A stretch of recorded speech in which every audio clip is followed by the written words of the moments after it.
Hello, আরে থাম তুই, তোর কলাম নামে আসবো না। বাড়িতে দেখ বড় তো বুঝো আসবো নাকি? কথা বলে কথা শুনিস না। একটু পর বাড়া, এখন বাড়েন দরকার নেই, দেখ বোঝার চেষ্টা কর তুই। একটু পর বাড়া, আমি হলো গিয়ে 10 মিনিট কি আধা ঘন্টা পরে আসতেছি। अभी मजा आएगा ना আচ্ছা। भिड़ो। কি গো বাপু, 10 মিনিট পর আবার কনে যাবা? এত জরুরি কাম, আবার বোর বুঝো বা কাহিনী নাকি? আর বাপু তেমন কেউ না, গার্লফ্রেন্ড, গার্লফ্রেন্ড কালা শেষ করে যাচ্ছে, ঘুরিয়ে হাতে যাবে আজকে ভ্যালেন্টাইন্স ডে। আদিক বউ বলে কেন उठा ले रे देवा, उठा ले रे बाबा। জীবনটা ভালা ভালা হয়ে গেল এই দুই দিয়ে নিয়ে। তুমি ভাইসছে মানুষ, হ্যাঁ বউ চালাচ্ছ, প্রেম করতেছো, আর আমার একটা গার্লফ্রেন্ড নাই। বাবু আমার একটা প্রেম করা দোয়াই লাগবে বাপু।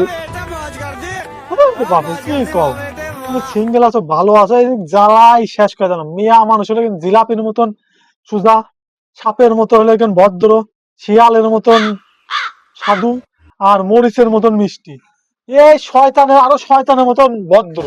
তুমি খুবই ভালো আছো, মিয়া মানুষের পাল্লাই পড়ো না, সিঙ্গেল আছো, খুব আরামে আছো, এই পাল্লাই থাকো, বুঝছো? ও বাপু, তাও একটা প্রেম করা যায়।